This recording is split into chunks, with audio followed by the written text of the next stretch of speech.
Perkembangan ekonomi dunia mengakibatkan semakin menipisnya batas-batas antar negara dalam melakukan kegiatan ekonomi. Dalam hal itu, salah satu persoalan yang dimungkinkan timbul adalah persoalan finansial yang berujung pada kepailitan. Persoalan semakin kompleks ketika pihak debitur pilot memiliki aset yang tersebar di sejumlah negara. Terkait dengan hal itu, bersama saya saat ini Abangda Dr. Ricardo Simanjuntak, di mana beliau bukan lagi ekspert ya, tapi suhu di bidang ini. Saya mencari beliau karena ini merupakan persoalan yang seperti benang kusut Bang, tidak terselesaikan. Yeah. Apa kabar Abangku? Baik banget Rizka. Gimana, apa kabar? Tapi sehat Bang ya. Sekarang lagi zaman COVID lagi loh Bang. Oh gitu. Bang Oscar Sagita telepon, dia kena COVID, terus anaknya kena COVID. Jadi, oh gitu. Ya. Waduh, saya baru. Tapi kita advokat nggak bisa kena COVID biasanya. Oh gitu ya. Mental COVID ya. Iya. Tapi kegiatan masih udah aman Bang ya? Masih. Jadi aktivitas lawyering terus, tapi mengajar itu kan bagian dari hobi saya ya. Jadi terus juga. Yeah. Kemarin baru memberikan pendidikan untuk calon hakim niaga kan. Ya, di Megamendung. Hari ini untuk kalangan asuransi. Ya. Dan ini teman-teman, kami nyempil di waktu beliau sedang jadi pembicara ya.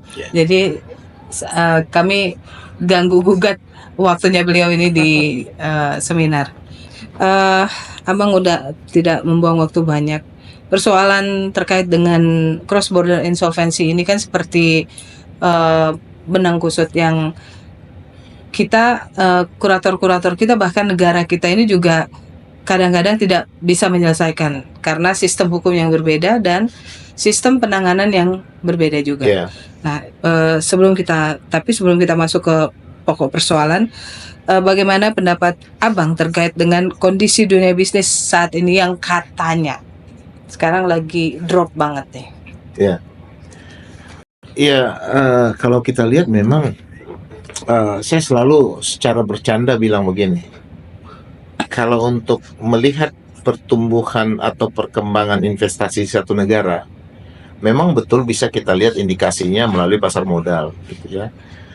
Kita bisa juga melihat dari beberapa gambaran pemerintah dari penanaman modal asingnya, maksudnya. Tapi gambar praktisnya itu sebenarnya bisa dilihat dari aktivitas para advokat korporasi. Karena pada umumnya ketika investor itu masuk ke satu negara yang bukan wilayahnya, dia berhadapan dengan keadaan hukum yang berbeda dari yang dia pahami, khususnya tentang investasi atau pilihan bisnis yang menjadi tujuan dia, gitu ya. Maka pada umumnya mereka akan berkonsultasi dengan lawyernya, ya kan, baik itu langsung dengan lawyer di tempat di domisili dia ada, lalu kemudian lawyernya akan berkomunikasi dengan lawyer Indonesia gitu. Jadi saya sering bercanda kalau para lawyer corporate itu masih lebih banyak di kafe gitu ya, atau berada di tempat-tempat umum, berarti investasi Indonesia itu lagi nggak bagus gitu. Tapi kalau corporate lawyer itu semua pada hilang semua dari kantor kerja, berarti investasi lagi bagus gitu. Oh gitu. Candanya. Tapi bener juga sih. Tapi memang kondisi ekonomi kita lagi tidak baik ya. Lagi nggak bagus ya. Lagi memang nggak bagus karena memang kalau kita lihat faktor globalnya juga cukup menentukan ya. Tapi ya kita doakan aja pada proses perpindahan kekuasaan kepada pemerintahan yang baru nanti bisa berjalan dengan lebih baik gitu kan. Sehingga memang karena sebenarnya kan satu perkembangan satu negara, walaupun memang faktor pergolakan ekonominya terjadi, tapi ketenangan dan kondusif negara. Ya, situasi yang kondusif kan akan tetap menjadi modal yang terbesar gitu ya, sehingga situasi damai dan juga konflik yang bisa teratasi itu akan membuat para investor akan bisa lebih tertarik untuk bisa masuk gitu loh. Dan dalam beberapa waktu belakang ini kan banyak sekali demo, ya entah demo apa itu Iya. gitu. Iya. Jadi itu memang mengganggu sekali Bang ya. Ya, sebenarnya satu tahap kalau misalnya terjadi, walaupun misalnya terjadi beberapa katakanlah situasi yang cukup ada perdebatan gitu ya. Tapi kan ketika kita menyelesaikan proses election kemarin tanpa sengketa gitu, itu kan menunjukkan bahwa status keamanannya sudah bisa diandalkan gitu kan. Nah, tapi kita berharap juga itu akan terus gitu. Lepas dari perbedaan dan apapun, ya memang stabilitas akan menjadi pertaruhan satu negara untuk memastikan para investor berada di tempat yang tenang dan pasti. Gitu.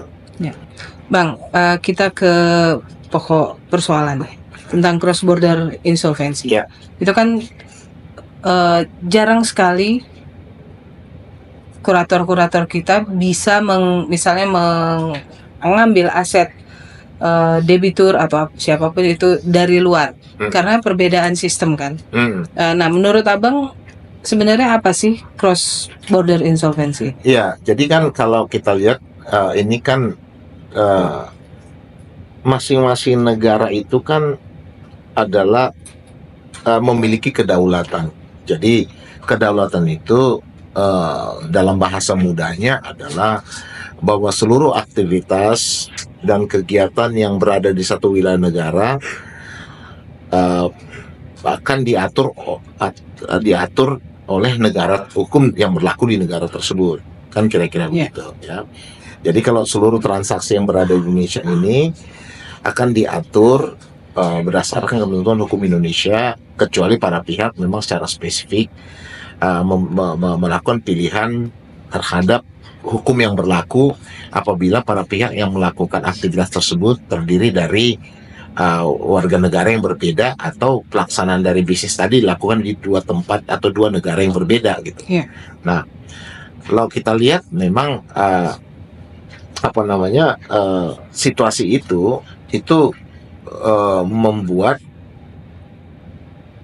terjadinya atau harus dilakukannya pilihan hukum oleh para pihak. Nah, kalau kita lihat sekarang kan aktivitas dari para pelaku pasar itu semakin hari kan memang semakin bergerak melewati batas negara. Kenapa? Karena kalau kita lihat yang disebut dengan globalisasi itu kan adalah satu gerakan, ya, gerakan para pelaku pasar, para pemodal dan modal itu sendiri, ya, yang mendorong terus masuk kepada seluruh wilayah yang memberikan potensi atau opportunity terhadap aktivitas tadi. Sehingga kalau kita katakan globalisasi perekonomian itu adalah satu gerak pelaku usaha yang lebih berbasis swasta. Jadi negara pun ketika dia melibatkan dirinya dalam proses aktivitas global itu lebih pada membangun keteraturan atau berupaya memberikan ruang terhadap aktivitas global tadi untuk bisa mendapatkan manfaat dari situ gitu. Nah, kalau kita lihat misalnya ada upaya-upaya negara untuk bisa saling bekerja sama dalam pelaksanaan hukum gitu ya. Seperti misalnya mutual legal assistance misalnya gitu. Tapi kan kalau kita bicara tentang upaya untuk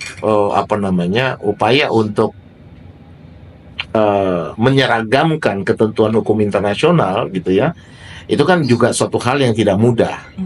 Apalagi kalau misalnya dasar pembentukan kerjasama tadi adalah atas pertimbangan politik gitu. Nah, tapi kita juga bisa melihat ada satu wilayah yang cukup bisa menunjukkan potensi penyatuan atau uniformity dalam hukum mereka di antara ini ditunjukkan oleh masyarakat European Union, ya, dari mulai masyarakat ekonomi Eropa sampai mereka sekarang melting dan bahkan memiliki satu mata uang dan memiliki keseragaman aktivitas dan juga membangun wilayah pada aktivitas-aktivitas perekonomian tertentu menjadi satu kesatuan hukum yang berlaku tanpa melepaskan kedaulatan mereka masing-masing. Jadi masing-masing negara berdasarkan kesepakatan dari regionalisme ekonomi tadi memberikan bagian dari kedaulatan wilayahnya, ya, yang berada dalam kewenangannya menjadi wilayah yang diperbolehkan untuk pergerakan modal dan pergerakan hasil produksi tadi, gitu. Nah, ini membuat aktivitas para pelaku pasar itu akan semakin hari akan semakin bernuansa, tidak lagi terbatas pada wilayah negara saja, tapi dia akan across the border. Jadi dia melewati batas wilayah negara Indonesia, dan dia tidak saja hanya akan mengembangkan usahanya di wilayah di luar negara Indonesia, tapi memungkinkan juga dia melakukan atau meminjam duit ya di dalam aktivitasnya di luar wilayah negara Indonesia tadi. Gitu. Terkait dengan cross border insolvency, apakah itu bisa diterapkan di Indonesia, Pak? Ya, prinsipnya dulu ya, prinsipnya bahwa hukum yang mengatur atau yang berlaku dalam satu negara di satu negara itu adalah hukum yang diciptakan negara itu untuk berlaku di wilayahnya, gitu ya. Nah, kalau sekarang kita lihat bahwa proses penyelesaian melalui kepailitan itu adalah proses penyelesaian utang secara kolektif, gitu. Jadi collective settlement through the liquidation atau melalui pemberesan aset. Jadi ketika seorang debitur dinyatakan pailit, maka langkah penyelesaian utangnya akan dilakukan secara kolektif dengan cara menjual seluruh hartanya, membereskan. Untuk itu, harta debitur tadi harus diletakkan pada sita umum, dan kewenangan kreditur untuk melakukan pengurusan pemberesan hartanya harus diambil alih. Nah, dalam konteks Undang-Undang 37 dipindahkan kepada kurator, gitu kan? Nah, ketika harta tadi diletakkan dalam status sita umum, maka pertanyaannya adalah sampai sejauh mana keberlakuan dari pasal 21 ini. Artinya aset harta debitur pailit tadi dinyatakan dalam sita umum sampai mana, gitu kan? Nah, memang harapan dari satu negara sebagai subjek hukum publik, dia merasa bahwa hukum yang diputuskannya atau putusan pengadilan itu haruslah mengikat seluruh warga negara dimanapun dia berada, gitu. Ya kan, termasuk prinsip nasionalitas membuat dia akan berlaku terhadap seluruh warga negara termasuk di luar Indonesia, gitu. Akan tetapi ketika orang tadi berada di wilayah di luar Indonesia, maka bisa jadi prinsip domisili akan membatasi. Ya, karena apa? Karena prinsip domisili akan mengatur bahwa hukum hanya akan mengatur dia di domisili di mana dia ada. Secara khusus terhadap juga aset-asetnya, termasuk misalnya benda tidak bergerak, gitu. Sehingga itu membuat bahwa putusan kepailitan yang memberikan konsekuensi untuk sita umum terhadap harta debitur pailit itu memang tidak otomatis bisa diaplikasikan di luar Indonesia atau di luar negeri, kecuali kalau negara itu bersedia untuk tunduk pada putusan tersebut, gitu ya. Jadi, nah, kalau kita lihat sampai saat ini, ya, ketentuan hukum Indonesia aja, ya, di 431 RV atau 436 RV itu mengatakan bahwa putusan pengadilan asing nggak berlaku di Indonesia, dan juga putusan Indonesia nggak berlaku otomatis di luar, gitu kan. Jadi ada batasan yang membuat memang putusan Indonesia tadi disadari tidak memiliki keberlakuan langsung di luar negeri, kecuali negara di mana putusan itu akan dijalankan mau secara volunteer mengakuinya, gitu ya. Nah, kalau kita lihat bagaimana hukum kepailitan Indonesia merespon ini, gitu. Aspek internasional dari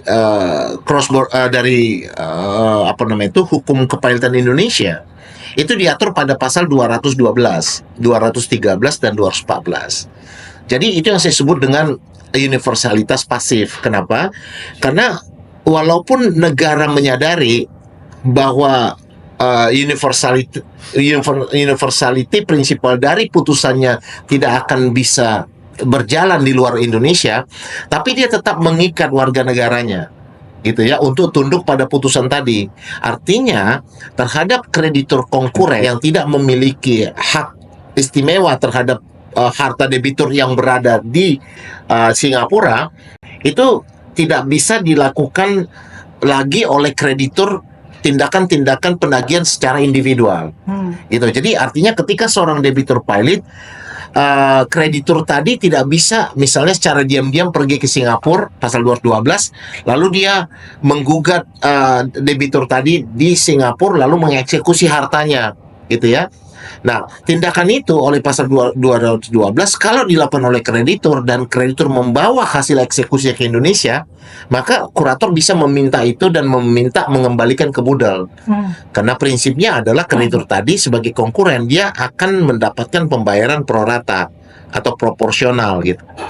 Nah, 213 itu juga diatur tentang tidak diperbolehkannya kreditur untuk mendapatkan penyelesaian secara individual dengan cara menjual tagihannya kepada pihak luar di mana harta debitur itu ada. Jadi dia bisa jual tagihannya kepada kreditur di mana harta itu ada agar kreditur pembeli tadi bisa menjadi pihak untuk melakukan gugatan dan mengeksekusi. Gitu loh. Itu tidak diperbolehkan. Nah, kalau dilakukan itu dan kurator melihat kreditur tadi mendapatkan penyelesaian individual terhadap klaimnya, maka kurator bisa meminta itu dikembalikan ke modal. Cuma kan kalau dia melakukan penjualan tagihannya agar orang yang membeli tadi bisa menjadi kreditur yang bisa melakukan eksekusi terhadap harta debitur di luar negara Indonesia, kan ini kan pertama kurator tidak selalu bisa mengetahuinya kan gitu kan. Apalagi kalau misalnya catatan tentang harta debitur tadi tidak ada di laporan keuangan dari debitur pilot. Yang berikutnya juga adalah bisa saja ketika barang itu tagihan itu dijual ya harganya cuma harga formalitas dibuat kecil gitu ya. Kalau misalnya tagihan tadi dijual kepada mitranya yang berada di luar negeri ya kan untuk bisa mendapatkan pembayaran lebih bagus.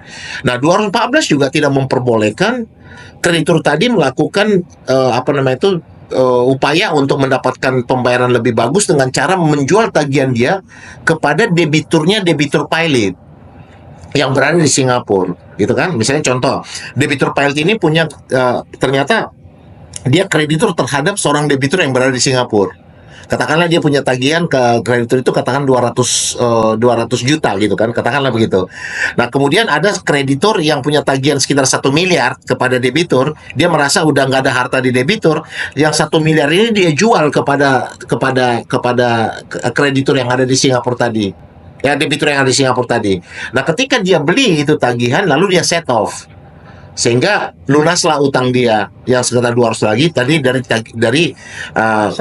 tagihan 1M yang dia beli. Ya mungkin 1M yang dibeli itu cuma 10%. Katakanlah cuma 100 juta. Jadi dengan 100 juta dia bisa mensetel 200 juta utangnya dan juga menjadi kreditur terhadap 800 juta. Karena kan ketika dia beli tagihan tadi walaupun dia beli 10%, hak tagih nilai tadi kan akan menjadi milik dia. Nah, itu tidak diperbolehkan. Ya, jadi transaksi untuk menjual tagihan untuk kepentingan set-top setelah pilot baik di dalam negeri maupun di luar negeri tidak diperbolehkan.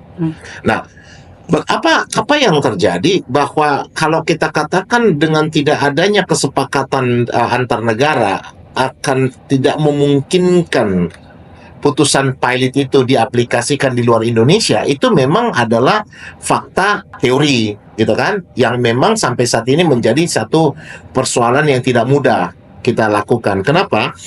Karena kalau kita sekedar mengatakan traktat atau adanya perjanjian antar negara, itu juga bukan satu hal yang mudah. Kenapa? Karena konsekuensi dari cross border itu kan akan juga diikuti dengan pembangunan keseragaman. Itu keseragaman terhadap hukum-hukum yang berhubungan, misalnya contohnya tentang hukum perburuhan, hak tagih buruh di mana, hak pajak di mana, tagih pajak. Jadi harus mengalami keseragaman dan dasar lahirnya hak separatis bagaimana. Dan di negara-negara yang mengaplikasikan mutual recognition dan enforcement of court judgment itu harus memiliki keseragaman agar tidak ada perbedaan perlakuan secara mutual, secara reprositas gitu kan di antara mereka gitu. Nah, ini yang menjadi satu tantangan. Nah, sebenarnya atas kepentingan atau atas kesadaran bahwa transaksi internasional itu semakin hari sudah semakin tidak terhindarkan akibat perkembangan global, itu membuat UNCITRAL menawarkan konsep model gitu ya. Jadi model law on cross border insolvency. Sebenarnya kata model ini adalah ini bukan konvensi dan ini juga bukan apa namanya itu bukan bagian dari perjanjian, tapi ini adalah model yang bisa dibuat sebagai acuan. Nah, dengan diharapkan kalau semua orang menggunakan model law ini sebagai acuan, maka dia akan semakin memiliki keseragaman yang nanti proses penyatuannya bisa lebih mudah. Kira-kira gitu. Diuntungkan dong Kak, dengan adanya UNCITRAL ini. Ya sebenarnya secara teori UNCITRAL ini adalah satu model yang memiliki katakanlah prinsip-prinsip dalam proses untuk penyeragaman, ya kan? Karena di sana dia tidak simply menganut universality atau territoriality, tapi dia lebih mengkombinasikan itu yang disebut dengan modified universality. Ya, nah cuma memang kalau kita lihat dalam prosesnya sampai sekarang kan Indonesia sendiri kan belum menggunakan ini, ya kan? Kalau Singapura kan sudah kemarin, ya ketika dia melakukan reformasi dan melakukan konsolidasi terhadap hukum kepailitan mereka kan pada tahun 2018 itu memperlakukan hasil dari reformasi hukum mereka sebut dengan Insolvency Restructuring and Dissolution Act 2018. Nah, di sana mereka cukup mengembangkan aspek cross bordernya, ya aspek cross bordernya, termasuk mereka mengadopsi UNCITRAL model, walaupun ya mereka melakukan penambahan dan pengurangan di beberapa wilayah, karena itu tidak harus diadopsi secara verbatim, tidak, tapi dia bisa mengambil bagian-bagian yang lebih membantu dan sesuai dengan mereka gitu. Nah, Indonesia sendiri belum gitu kan. Nah, saya adalah orang yang melihat bahwa kalau dasar dari kerjasama atau penggabungan hukum tadi dibangun atas pertimbangan politik gitu ya, itu rasanya akan sulit gitu. Seperti misalnya kalau kita lihat seperti mutual legal assistance itu ya dalam banyak hal juga itu nggak bisa diaplikasikan, apalagi ketika dia berhubungan atau menyentuh kepentingan pribadi dari masing-masing negara, mulai sensitif dia kan, ya kan. Nah, jadi kalau kita lihat berkaca dari masyarakat European Union, bahwa penyatuan atau uniformity dari hukum-hukum antar negara itu memang lebih cenderung lahir dari ketergantungan ekonomi, gitu loh. Jadi semakin ada ketergantungan ekonomi di antara negara yang selama ini memiliki kerjasama, maka akan semakin memungkinkan mereka membangun komitmen untuk membangun tata cara bergerak bersama. Nah, itu sudah kita lihat kalau kita lihat dari masyarakat ekonomi Eropa, dari mulai masyarakat batubara, ya kan, sampai masyarakat ekonomi Eropa dan sampai sekarang European Union mereka. Dan juga awalnya itu proses kehadiran undang-undang kepailitan mereka pun dari tahun 47 sampai sekarang itu prosesnya panjang, dan tapi akhirnya lahir juga cross border European Union cross border insolvency regulation, ya. Awalnya itu hanya dalam bentuk konvensi, tapi dia menjadi regulasi yang menjadi anutan dari seluruh negara anggota ekonomi Eropa, ya, Eropa, tanpa harus menghilangkan kedaulatan mereka. Nah, gambar European Union ini kurang lebih nggak berbeda dengan gambar ASEAN, di mana Indonesia menjadi core member di sini, ya kan? Walaupun memang dalam banyak debat dikatakan memang bahwa ASEAN ini ASEAN ini jauh lebih rumit dari masyarakat ekonomi Eropa, ya kan? Karena di sini bukan hanya ini non komunis aja, komunis baru gabung di sini, ya kan? Kalau kita lihat sejarah ASEAN kan dulu kan untuk berusaha menghindari penetrasi komunis kan, paham komunis. Tapi dengan masuknya Vietnam, Laos dan Myanmar ini kan komunis semua nih yang masuk ke dalam. Jadi sebenarnya belum lagi kita lihat bahwa jarak antara kemajuan antara beberapa wilayah itu cukup tajam gitu kan. Sehingga satu proses untuk mencoba menyamakan ini supaya sensitivitas politiknya tidak tidak timbul, ini diupayakan gitu. Nah, tapi dalam proses ini ketika perkembangan selanjutnya ASEAN menjadi masyarakat ekonomi ASEAN, ini kan menjadi bagian dari perwujudan charter ASEAN tadi yang mengatakan bahwa akan menciptakan satu single production, ya, single untuk wilayah ASEAN. Nah, ketika dikatakan single area untuk produksi di wilayah ASEAN ini otomatis akan diikuti oleh pembangunan hukum, ya, untuk pada wilayah ASEAN. Nah, kalau kita lihat sekarang kan, kalau ASEAN ini kan hampir jumlahnya itu hampir 4.700.000 kilometer square ini, ya kan? Kalau wilayahnya, kalau Indonesia kan cuma Indonesia satu ya, saya nggak terlalu hafal ya, tapi sekitar 1,7 kilometer square. Jadi ketika Indonesia menggabungkan diri kepada wilayah 10 anggota ASEAN, ini belum termasuk Timor ya, ke-11. Nah, itu menjadi sekitar 4.700.000 kilometer square. Bisa bayangkan bahwa wilayah tadi menjadi sangat huge untuk menjadi aktivitas 10 negara ASEAN, 11 termasuk Timor ya. Nah, kalau kita lihat jumlah penduduk Indonesia menjadi dari berapa sekarang Indonesia? 263 juta. Ya, itu berubah menjadi 637 juta. Jadi pasarnya menjadi meluas dia. Nah, kalau kita ketika masuk menjadi masyarakat ekonomi ASEAN atau menjadi regionalis ASEAN untuk regionalisme ekonomi di ASEAN, ini akan diikuti tidak saja pergerakan modal, tapi juga produksi dan pergerakan orang gitu. Sehingga ini membuat fasilitas kemudahan yang berada di ASEAN ini akan membuat para pelaku bisnis paling tidak yang menjadi anggota negara ASEAN ini akan bebas masuk kepada wilayah ASEAN, tidak hanya menjual produk, tapi juga membangun unit produksi dan juga termasuk juga memberikan fasilitas investasi ke negara lain atau juga mendapatkan investasi dari negara lain. Nah, dalam keadaan berhadapan dengan para pelaku usaha yang sudah melakukan aktivitas berbisnis di hampir 10 negara ini, kalau dia dinyatakan pilot, maka sangat kemungkinan bahwa harta dia tidak hanya berada di Indonesia, tapi berada di banyak wilayah.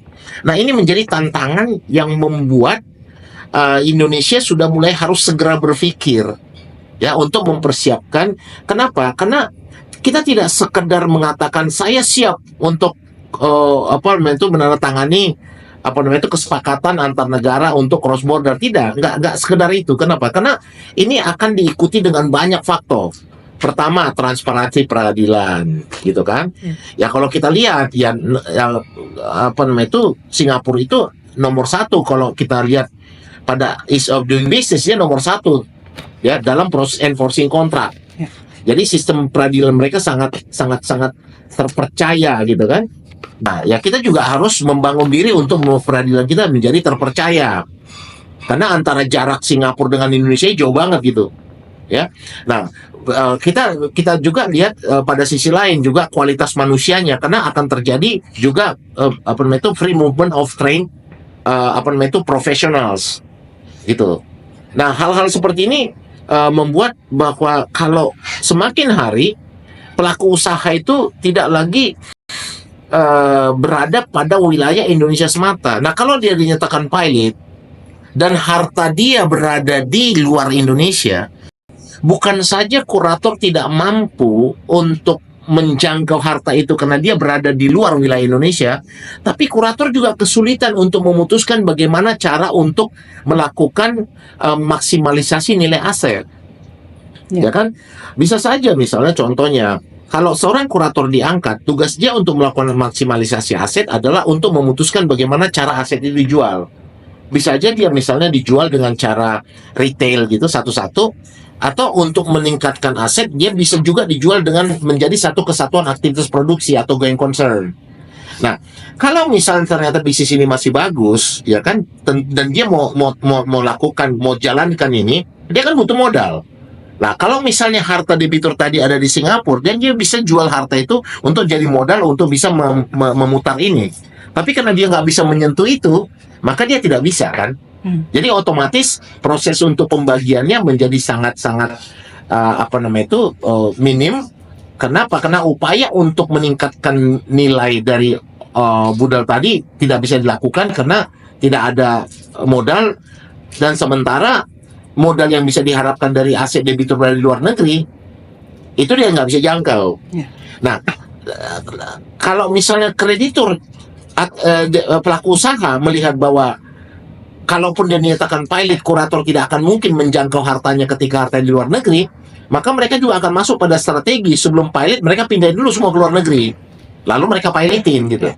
Ya, jadi ini adalah satu tantangan-tantangan yang sekarang sudah mulai harus menjadi satu kesiapan kita untuk bisa memastikan bahwa negara ini harus siap pada perkembangan ASEAN yang juga saat ini sudah mulai membicarakan akan hadirnya ASEAN Cross Border Insolvency Regulation, gitu ya. Nah sekarang kalau kita katakan kita ini kan ketika mengharapkan bahwa undang-undang kepailitan kita bisa berlaku ekstrateritorial gitu, kita kan juga harus berpikir bagaimana kalau putusan kepailitan negara lain itu juga diberlakukan di Indonesia, iya kan? Nah berarti kan kalau kita lihat ini kan kurator yang akan menjadi representatif dari harta pilot ini kan ketika melakukan eksekusi khususnya terhadap terhadap benda-benda tidak bergerak, dia kan harus melakukan itu dengan penetapan pengadilan misalnya kan. Jadi dia harus bekerja sama dengan pengadilan di mana harta itu berada gitu. Nah hal-hal seperti ini yang akan menjadi sangat penting.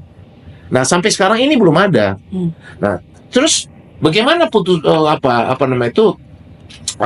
putusan kepailitan Indonesia gitu kan? Apakah selama ini ketika terbukti harta debitur itu berada di luar Indonesia, kurator sama sekali tidak bisa melakukan apapun, gitu kan? Secara praktek ada sih beberapa kurator yang mampu menerobos itu, ya. Tapi misalnya satu contoh, ada satu kasus di mana kurator mengajukan gugatan kepada pengadilan setempat agar pengadilan Singapura mengakui putusan gitu ya. Nah, tapi pengadilan Singapura, pengadilan tingginya mengakui keberadaan dari kurator tadi, mengakui kurator karena kurator itu kan produk dari Pengadilan Niaga Indonesia, mengakui keberadaan mereka dan mengakui juga kewenangan mereka bukan karena ada resiprokal, bukan karena ada traktat, tapi karena mereka Singapura itu bagian dari common law, dan common law memiliki prinsip bahwa walaupun tidak ada resiprokal atau perjanjian atau traktat antara negara, tapi kalau putusan pengadilan asing itu lahir sudah bersifat final dan konklusif, gitu ya. Misalnya dia lahir dari pengadilan yang berwenang, seluruh upaya hukum sudah dilakukan dan sudah tidak ada lagi upaya hukum sama sekali, ya kan? Maka pengadilan Singapura itu akan mengakui putusan itu, walaupun tidak ada traktat. Nah, itu pernah terjadi. Jadi dasarnya karena ini adalah personal bankruptcy, dia tidak melakukan unicitral karena unicitral itu cenderung lebih diperuntukkan untuk korporasi. Unicitral itu model law itu lebih untuk korporasi, bukan untuk bukan untuk personal bankruptcy ya. Nah, di sisi lain lagi kita lihat adanya satu putusan seperti misalnya kasus Garuda gitu ya. Kasus Garuda ketika dia PKPU lalu dia minta penguatan kepada Singapore Commercial Court, dan Singapore Commercial Court melihat bahwa Garuda itu bukan saja didirikan di Indonesia, place of incorporation di Indonesia, tapi juga Garuda itu merupakan foreign registered company di Singapura. Jadi dia mempunyai hubungan untuk menggunakan meminta untuk pengadilan Singapura untuk memeriksa gitu ya. Nah, kalau kita lihat dari sini Singapura justru menggunakan prinsip unicitral walaupun belum ada resiprokalnya gitu dalam pengakuan putusan itu. Jadi proses-proses atau upaya-upaya berjalan, tapi akan lebih memudahkan kalau sistem itu satu saat terbentuk. Yang menjadi persoalan kadang-kadang adalah kalau misalnya cross border insolvency itu diberlakukan, apakah memang apa namanya itu ketentuan-ketentuan hukum kita yang berhubungan dengan proses kepailitan itu sudah memiliki kesamaan, gitu kan? Misalnya contoh kita bicarakan kayak inilah, ada satu putusan Mahkamah Konstitusi yang mengatakan tentang sifat dari eksekutorial pasal 15 ayat 3 itu menjadi apa namanya itu tidak benar kalau tidak dibaca berdasarkan apa namanya itu kesepakatan dari debitur misalnya. Bagaimana eksekutorial harus membutuhkan kesepakatan gitu. Sementara kan kalau prinsip jaminan kebenaran di dunia itu kan dia harus bersifat eksekutorial gitu. Kalau enggak dia nggak ada gunanya juga gitu kan.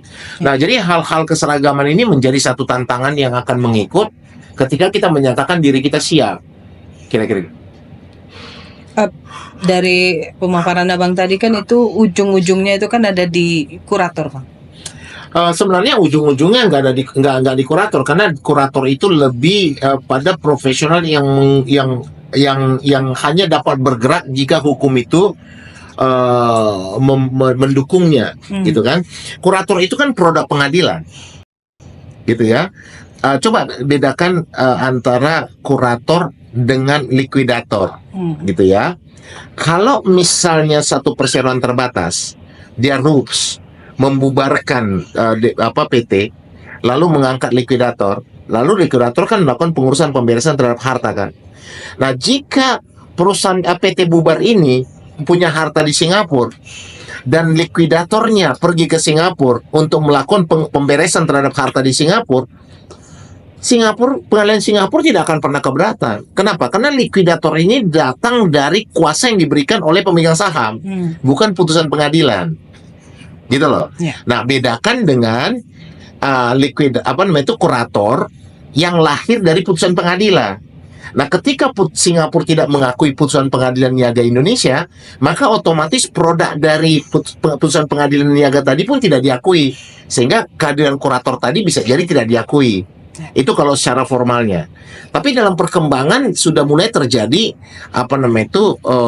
beberapa bentuk pengakuan yang walaupun kalau ke Indonesia ya masih berada pada posisi Indonesia masih memiliki penolakan ya, kecuali satu kasus kemarin kalau saya nggak salah Pan Brothers itu yang ketika mereka diputus PKPU di Singapura oleh Pengadilan Niaga Indonesia, dia menolak dengan catatan itu sudah lebih dahulu moratorium di Singapura gitu. Nah, ini menjadi satu perdebatan baru sebenarnya, apakah itu adalah sikap Pengadilan Indonesia dalam konteks mengakui putusan Singapura atau Pengadilan Indonesia yang menjadi tidak begitu bisa memastikan apa yang harus dilakukan ketika sudah ada putusan pengadilan Singapura yang menyatakan moratorium sebelumnya gitu. Nah, jadi keberadaan atau kepentingan terhadap Indonesia untuk mempersiapkan diri menyambut abad globalisasi ini, itu juga memang harus diiringi oleh kesiapan Indonesia untuk mempersiapkan bahwa dalam proses untuk penyelesaian utang secara kolektif sangat-sangat memungkinkan kreditur asing itu akan artinya proses dari pemberesan kreditur asing itu akan menyentuh wilayah Indonesia, sehingga ketentuan-ketentuan hukum yang mengaturnya itu juga harus membutuhkan ketegasan. Atau either way, kalau debitur Indonesia itu dinyatakan pilot dan dia memiliki harta di beberapa negara lain, itu juga harus memiliki kepastian dalam proses penyelesaian di negara lain. Nah, yang bisa kita lihat contoh yang paling banyak itu masih dengan Singapura. Kalau anggota ASEAN ya. Kalau Thailand ya saya belum pernah dengar juga sih. Atau Vietnam gitu atau Kamboja gitu ya. Tapi masih lebih Indonesia Singapura, karena memang dua negara ini yang lebih banyak beririsan soal masalah aktivitas bisnis. Tadi poin saya adalah semua itu kan ujung-ujungnya kurator, Bang. Maksudnya kepiawaian dari kurator itu untuk mungkin bernegosiasi dengan pihak luar, atau kurator itu bekerja ditunjuk oleh pengadilan kan. Nah, kepiawaian kurator itu untuk bekerja, apakah menurut Abang kurator-kurator Indonesia itu sudah mumpuni untuk itu gitu? Maksudnya kalau di Indonesia sih ya, kan memang kan kurator itu kan oleh undang-undang kan telah diberikan kewenangan yang clear ya. Pertama, ketika dinyatakan pilot, harta debitur berada dalam sita umum pasal 21. Kemudian kurator diangkat untuk melakukan pengurusan dan pemberesan pasal 69 dan pasal 16 ayat 1. Lalu si debitur tidak boleh melakukan pengurusan pemberesan lagi pasal 24 ayat 1 gitu. Jadi hal itu sebenarnya sudah tegas bahwa kewenangan untuk melakukan pengurusan pemberesan dalam konteks debitur pilot itu adalah hak mutlak dari kurator, dan tindakan dia akan diukur dari profesionalisme dia yang bisa berpotensi tanggung jawab pribadi kalau dia melakukan tindakan-tindakan misuse of power atau gross negligence gitu kan. Nah, tapi kalau kita bicara ketika dia melangkah across the border of Indonesia gitu, maka ini adalah tentang pengakuan negara di mana dia ada. Jadi kalau misalnya negara itu nggak malah mengakui putusan pengadilan Indonesia, tentu negara itu juga nggak mengakui dia sebagai kurator. Ya. Jadi ketika dia tidak mengakui sebagai kurator, maka kewenangan dia sebagai kurator dia nggak bisa melaksanakan di negara itu terhadap aset debitur pilot yang ada di negara itu, gitu loh, ya kan? Nah, lalu yang tadi disebut dengan kreativitas dari kurator itu sudah dilakukan dengan mengajukan gugatan tadi terhadap personal bankruptcy, dan Singapura tidak menggunakan uncitral kan, dan memang diakui, tapi juga tidak sedikit beberapa langkah itu juga ditolak gitu ya. Nah, dulu Singapura itu punya satu pasal company law 377 kalau saya nggak salah.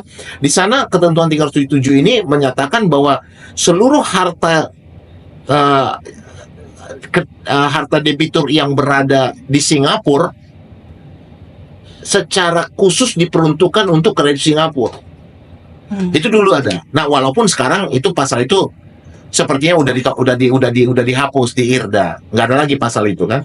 Tapi artinya upaya Singapura untuk bukan Singapura spesifik tapi negara asing gitu ya, untuk lebih memberikan perlindungan kepada warga negaranya akan memungkinkan terjadi ketika kerjasama tadi tidak terjadi. Ya. Bang, aku mau membahas masalah 26 tahun AKPI sekarang ini. Oke. Berkaitan dengan itu, yang pertanyaanku tadi, kepiawaian dari kurator itu. Dari 26 tahun AKPI berdiri, apakah menurut Abang sudah berfungsi dengan baik organisasi? Iya, kalau sekarang kan kalau kita lihat kan AKPI kan merupakan salah satu organisasi atau wadah kurator yang paling tua lah ya, yang pertama sekali berdiri. Dan dia didirikan oleh para ahli ketika itu, dan juga dibangun dengan standar pembangunan kualitas sumber daya melalui materi pelatihannya. Nah, kalau kita lihat harusnya secara kualitas dengan tingkat materi atau silabus yang cukup komprehensif dan juga kualitas pengajar yang selalu dilakukan pengecekan gitu, dan juga ujian yang memang sangat strict dan tidak bisa dipengaruhi siapapun, harusnya minimum passing grade 6 itu sudah sudah menjadi dasar untuk mengatakan cukup menjadi dasar bagi lulusan AKPI untuk menjadi kurator yang baik, gitu ya. Itu satu hal. Nah, tentu dia harus belajar lagi, termasuk dari pendidikan lanjutan yang disiapkan, ya kan, dan juga pendidikan yang lain tentunya. Karena kan seorang kurator itu kalau dia nggak bisa mengerti akuntansi memang repot banget gitu, ya. Nah, jadi dalam persoalan ini, dalam keadaan ini, ya kita lihat secara dasar cukup dan pengalaman akan lebih mematangkan dia gitu. Cuma ketika kurator itu berhadapan dengan ketidakpastian, ini yang membuat memang membuat kurator itu menjadi tumbuh dengan cara masing-masing. Ada yang pragmatis, ada yang tetap pengen berada pada koridor gitu ya. Nah, misalnya ambil satu contoh, bahwa kurator itu sudah harus memastikan ya tugasnya pasal 89 ya, pasal 98 maaf 98 dia harus melakukan pengamanan aset sejak dia diangkat. Gitu kan? Nah, kalau sejak dia diangkat, berarti sejak dinyatakan pilot, maka dia sudah harus melakukan pengamanan.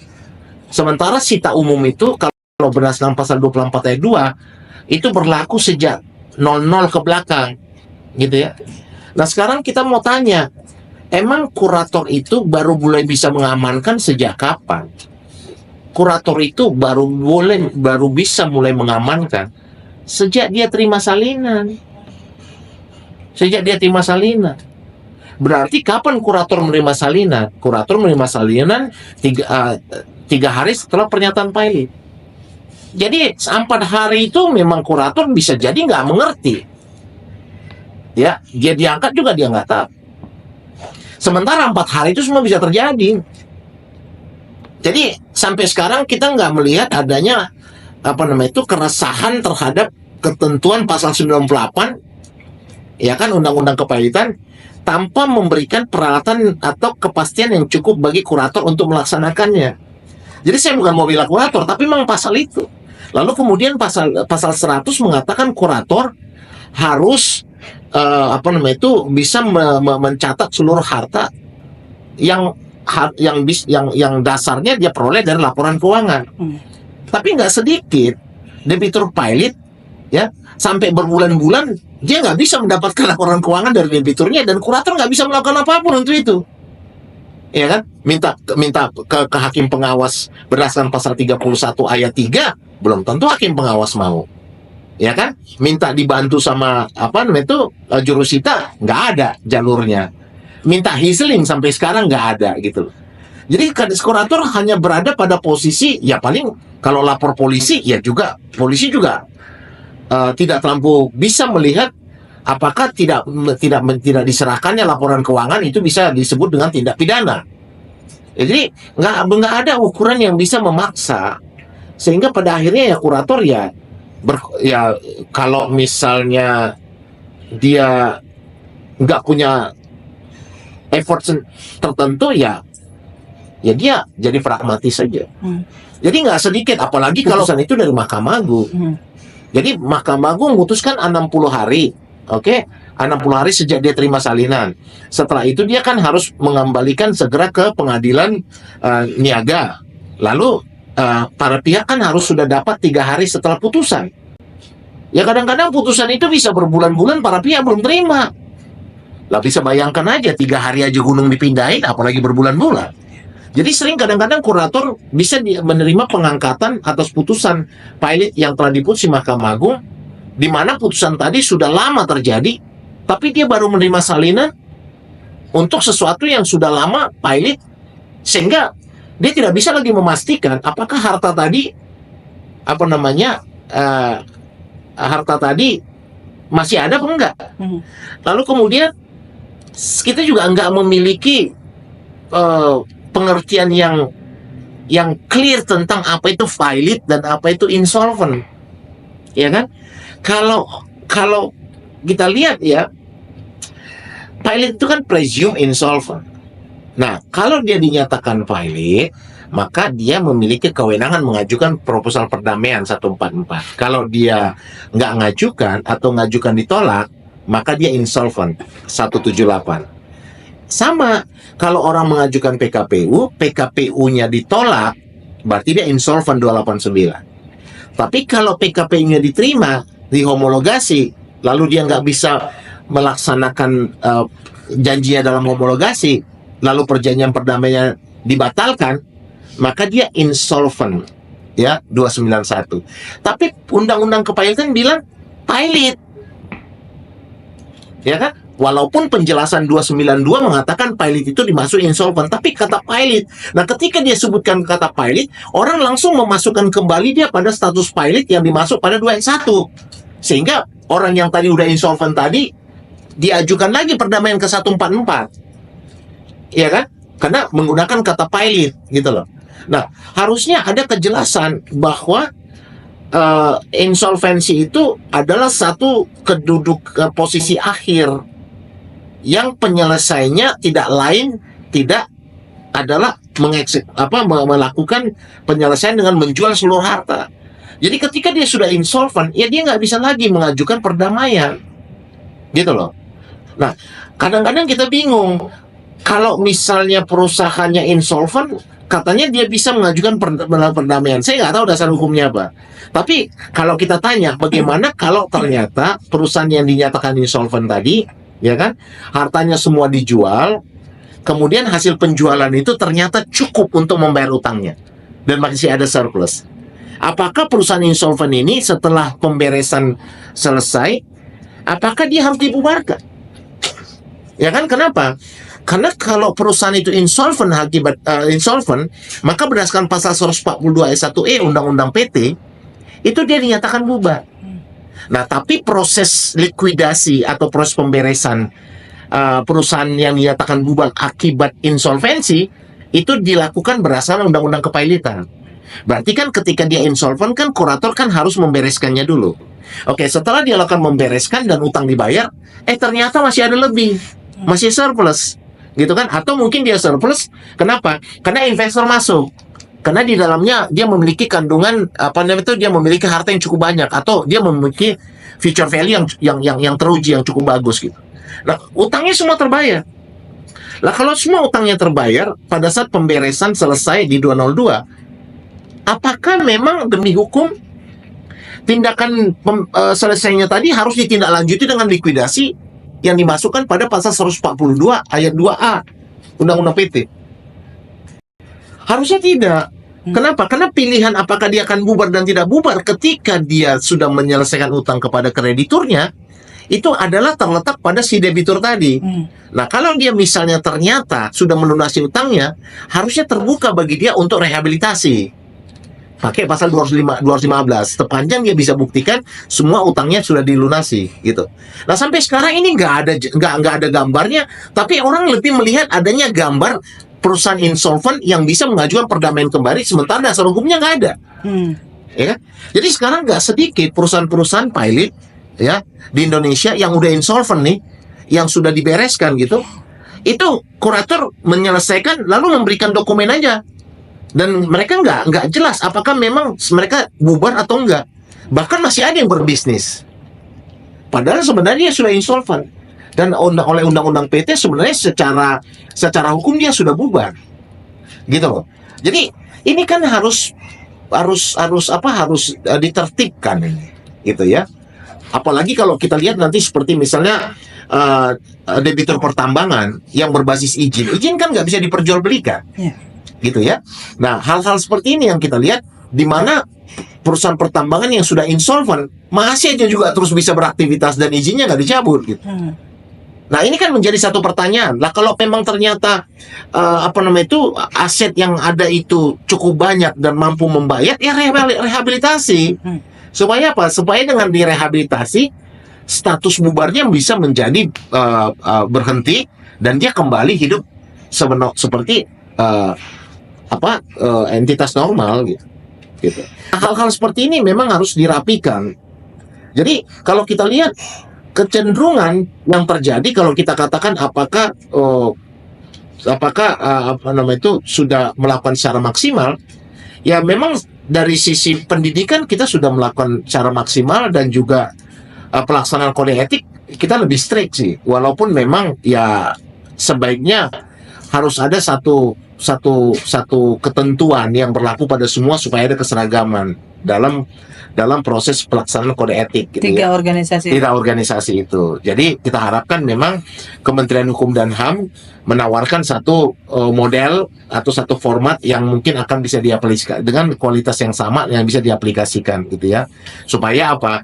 Supaya memang lebih melahirkan kurator-kurator yang independen gitu loh, kurator yang independen gitu. Tapi kalau kita lihat sampai sejauh mana kinerja terhadap proses pengurusan dan pemberesan secara spesifik terhadap harta yang di luar negeri, ya memang agak susah menjawabnya.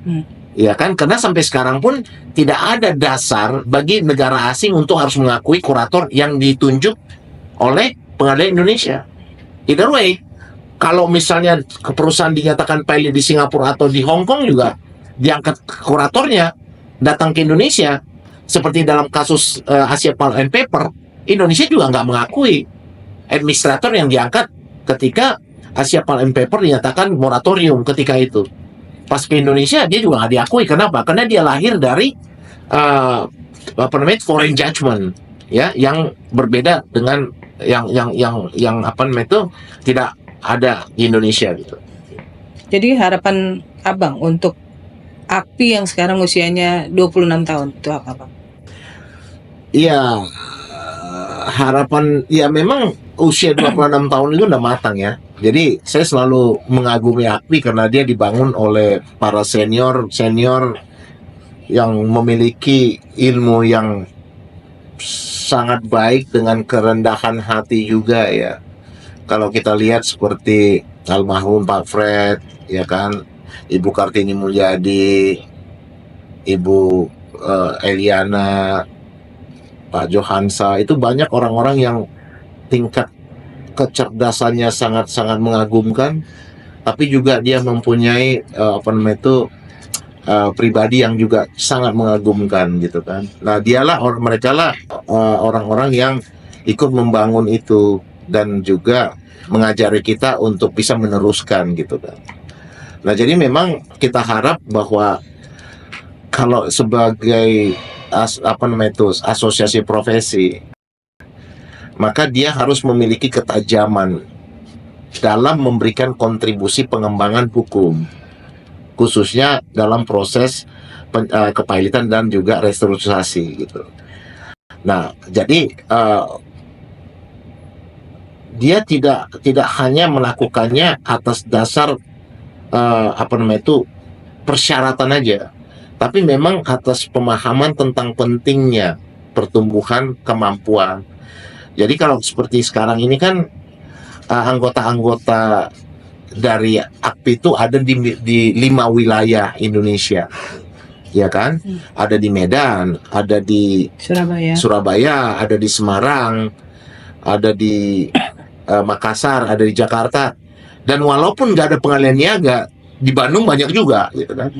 Nah, jadi sebenarnya bagian-bagian keanggota ini adalah orang-orang yang tetap masih sangat membutuhkan masukan-masukan atau dorongan-dorongan ilmu, pengembangan ilmu. Jadi memang ini tugas dari AKPI untuk memfasilitasinya, gitu kan?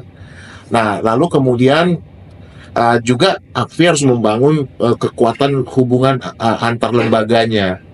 Karena stakeholdernya kan harus juga dilatih atau diberikan informasi, seperti misalnya BPN, ya kan, kepolisian gitu, dan juga mungkin membangun mitra diskusi dengan hakim-hakim dalam konteks untuk bisa memberikan saling masukan untuk bisa membangun arah dan juga standar pelaksanaan atau putusan pengadilan gitu kan.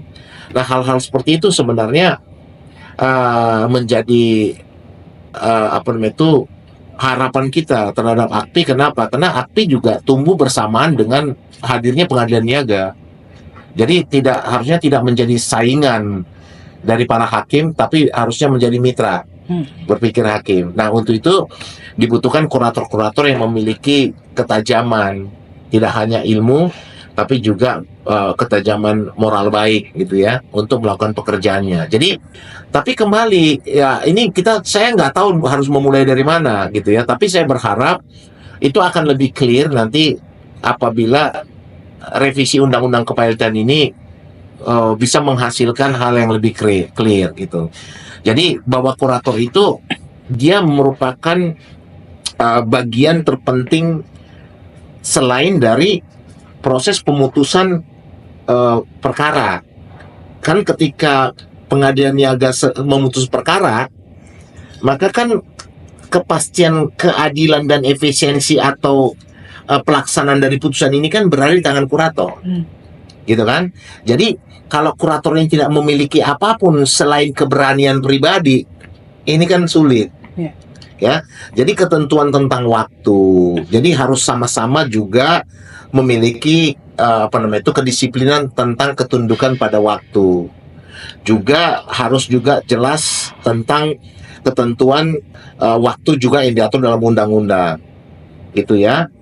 Juga fungsi hakim pengawasnya pun harus bisa lebih bagus juga secara khusus untuk membantu kurator dalam hal kurator mengalami kesulitan, karena di pasal 31 selain di wilayah pengawasan dia gitu ya, di pasal 65 ya, di pasal 31 juga kurator bisa minta bantuan dari hakim pengawas gitu. Nah, jadi saran saya juga pengen berharap suatu waktu nanti dalam revisi kurator ini harus ditegaskan menjadi bagian proses pelaksanaan putusan pengadilan, gitu, sehingga kalau ada yang tidak mematuhi dia, maka dia bisa melakukan tindakan gitu ya. Kalau misalnya hislingnya belum bisa juga, maka pengadilan harus memberikan bantuan kepada kurator untuk bisa melakukan penegasan terhadap tindakan dia sehubungan dengan pengurusan pemberesan. Jadi nggak dibilang ya udah lakukan aja, karena disuruh lakukan begitu ya semua kurator berimprovisasi kan, ya kan? Coba sekarang misalnya kurator itu yang paling berat untuk dia pertanggungjawabkan adalah biaya, ya kan? Karena kalau biaya, kalau kita bicara tentang formalitasnya, ya ketika kurator mengajukan biaya ke hakim pengawas dia harus kasih bukti. Ya kalau biaya-biaya di operasional di lapangannya itu semua adalah masalah-masalah yang tidak bisa dibuktikan, kan menjadi sulit kan untuk bisa melakukan penagihan gitu misalnya. Jadi pembentukan ini memang yang sangat-sangat penting untuk bisa menciptakan kurator yang lebih tajam dari ilmu yang sebenarnya sudah diberikan oleh AKPI melalui sistem pendidikan yang ada. Jadi diasah terus di organisasi, Bang ya? Harus ya diasah. Kalau di organisasi diasah, dan memang kita harapkan, saya nggak tahu apakah masih berjalan diskusi-diskusi yang dari organisasi itu memang harus terus semakin hari semakin baik melalui podcast ya kan, melalui seminar, sehingga semua anggota AKPI yang ingin atau haus dengan ilmu dia bisa dengan begitu memilih dengan mudah ya. Jadi tidak harus berbayar semua, pendidikan lanjutannya sudah berbayar ya kan, atau sehingga ada fasilitas lain. Kalau misalnya seperti podcast saja dan teman-teman disuruh saling mengisi untuk saling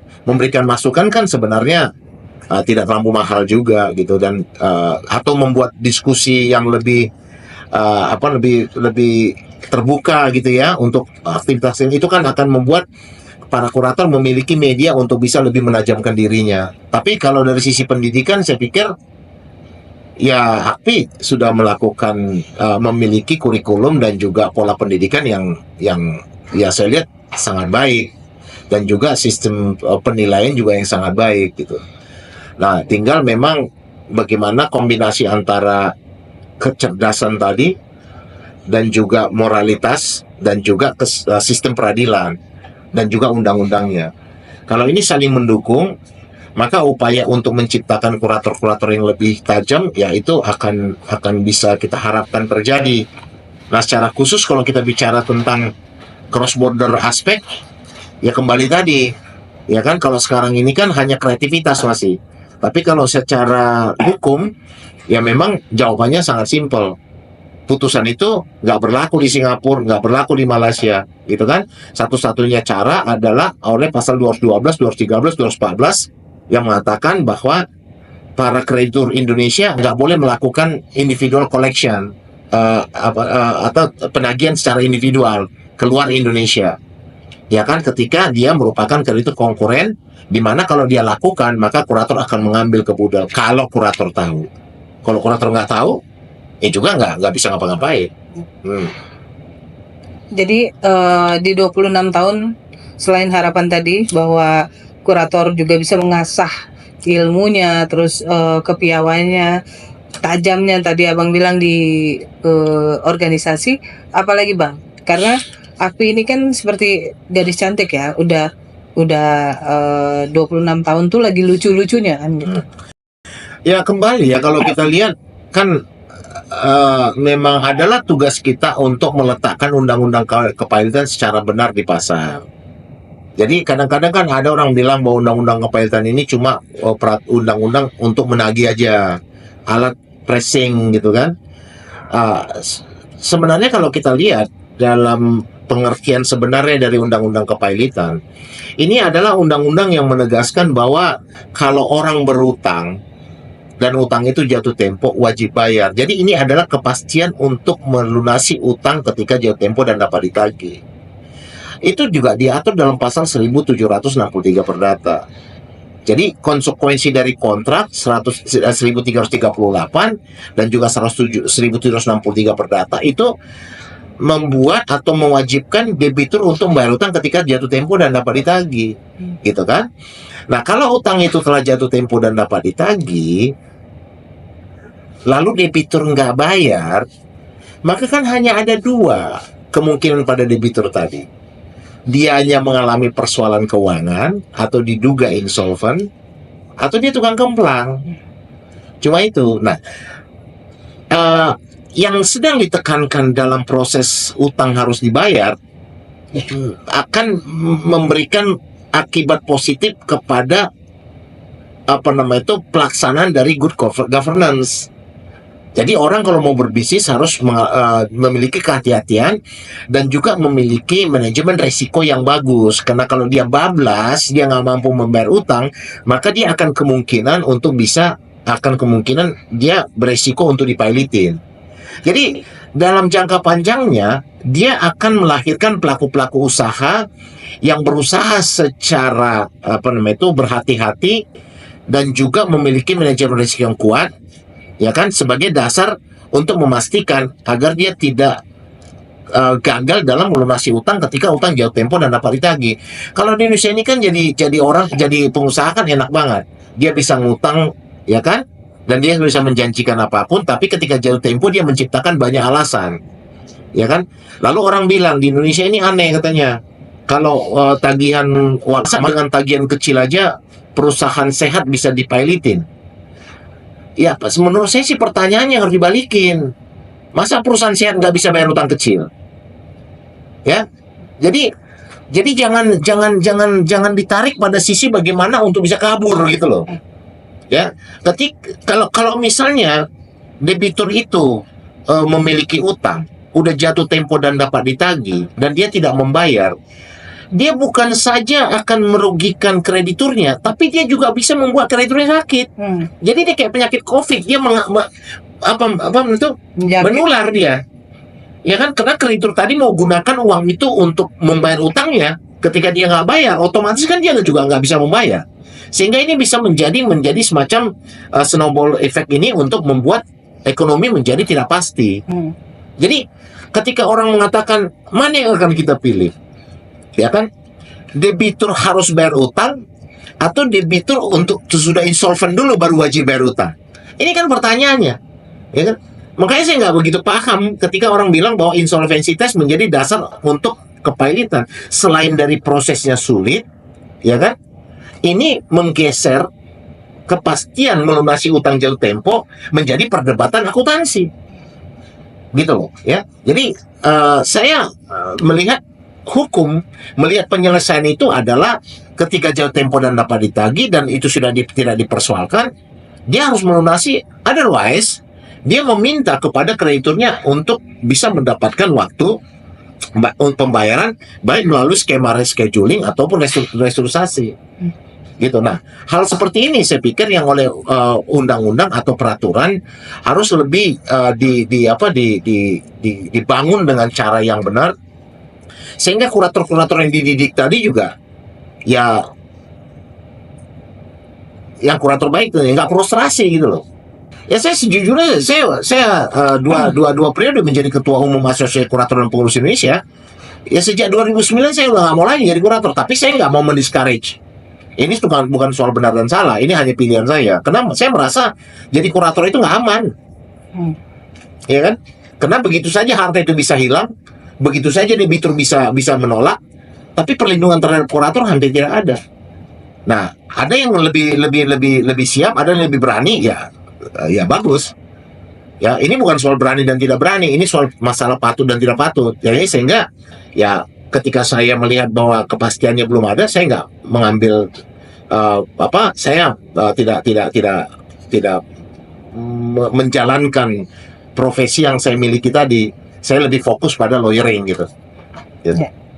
Oke. Gitu ya teman-teman. Jadi cross border insolvency itu udah sangat jelas dijelaskan sama Bang Rek. Dan juga 26 tahun AKPI harapannya sangat besar, terutama untuk organisasi yang menaungi Abang dan teman-teman Abang. Ya, dan dia adalah organisasi profesi. Ya. Jadi tingkat sensitivitas dia untuk membangun kualitas dari anggotanya dengan melalui pengembangan ilmu itu harus dominan. Harus dominan. Jadi ini pesan Abang untuk Bang Imran Ating dan Sekjen. Ya semua itu pesan sama kita juga ketika saya ketua umum juga itu. Ya, jadi penegasan kepada ilmu itu harus dominan. Baik dari kualitas yang selama ini sudah bagus di kurikulumnya, ya kan, dan juga fasilitas untuk mendapatkan penambahan ilmu baik secara berbayar maupun tidak, karena kan kita juga punya pendidikan lanjutan kan. Jadi mungkin harus ada wilayah media-media lain yang membuat para kurator bisa selalu mendapatkan updating terhadap pengembangan ilmu. Karena kan kurator nggak semuanya banyak duit kan Bang. Ya, juga yang belum pecah telur. Ya kadang-kadang yang punya duit juga dia merasa juga nggak selalu semua harus berbayar kan, karena dia punya organisasi kan. Ya. Oke. Terima kasih Abang. Terima kasih. Abang capek banget. 8 jam ya tadi udah ini ditambah 1 jam dengan hukum IT. Terima kasih. Kalau sama Rizka saya selalu ini. Ya, saya selalu oke. Terima kasih Abang. Terima kasih. Sampai ketemu teman-teman.